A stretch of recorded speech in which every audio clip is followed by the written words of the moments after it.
साथ मौजूद हैं समाजवादी पार्टी के प्रवक्ता हैं कर्नल साहब।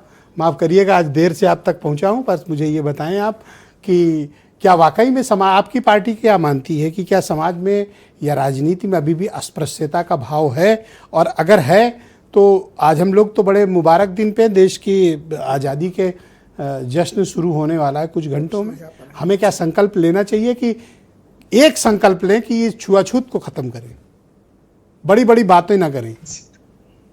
विजय जी आपको जय हिंद। सॉरी मैं भी बाहर था तो जैसे तैसे आके कनेक्ट किया है आपसे। देखिए ऐसा है, व्यवहारिक बातें कर लेते हैं, अकादमिक बातें तो लिखा पढ़ी में बहुत पढ़े लिखे लोग करते हैं।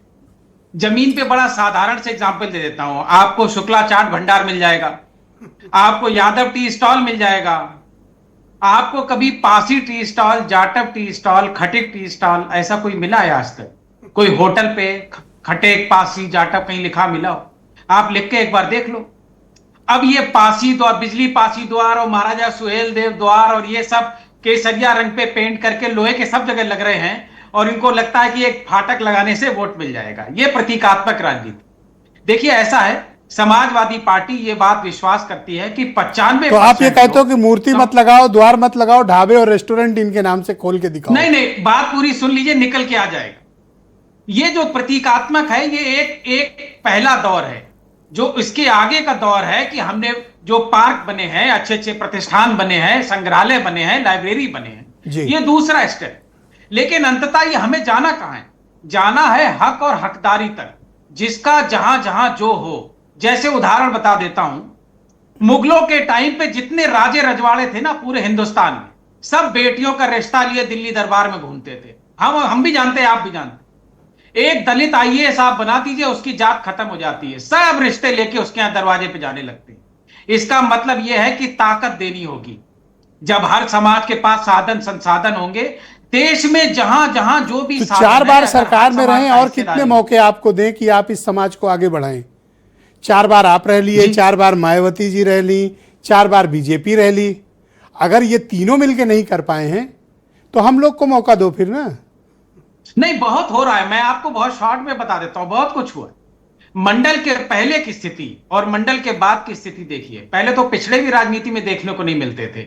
ये एक एक दो नेता पार्टी प्रतीक के लिए रखते थे, दलित रख लो, पिछड़ा रख लो, इस बिरादरी का रख लो, उस बिरादरी का रख लो। आज भी वही होता है, टोकनिज्म होता है जी, आज भी टोकनिज्म है।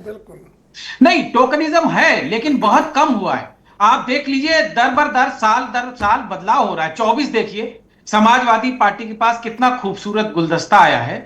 हम मान के चलते हैं कि 2-3 दशक में स्थितियां और बेहतर होंगी। हाँ, लेकिन एक बात और साथ, बहुत टाइम चाहिए। इसे कोई रोक नहीं पाएगा। इसे कोई रोकना भी चाहे तो रोक नहीं पाएगा। अरे 8 दशक से रोक रखे हो सर, अब कह रहे हो 3 दशक और दे दो। आप लोग से नहीं हो पा रहा तो साइड में आओ ना। मैं ब्रिजेश जी, अरे ये दीवारें उठा के फेंक देंगे समुद्र में कहीं। वो पिछड़ा दलित अब नहीं है जो 50 साल पहले था। अगर लोग अरे कैसे मान लो, एक पार्टी का राष्ट्रीय अध्यक्ष, 8 बार के सांसद, 50 साल की संसदीय इतिहास जिनका, इतने ताकतवर नेता के साथ भेदभाव हो गया, छुआछूत हो गई। आप क्या हैं? 30 सेकंड दे दीजिए, 30 सेकंड दे दिए, जवाब दे दीजिए। सर अब बोल दो, 20 सेकंड ले लो बस। हमको यह पता है कि मोहन भागवत जी के पहले भी चित्पावन थे, उनके बाद भी चित्पावन आएंगे। थैंक यू सर, धन्यवाद। और अटल बिहारी जी नहीं। अब आप हमें 30 सेकंड नहीं देंगे सर। अब क्या और ये अटल मुद्दे में रहने के बजाय आप कहीं और ये वाला कांटा दाहिने और ये वाला कांटा थैंक यू सर। वही भारतीय जनता पार्टी। के गौतम जी मेरे साथ मौजूद हैं, उत्तर प्रदेश सरकार में पूर्व मंत्री रह चुके हैं, बहुजन समाज पार्टी।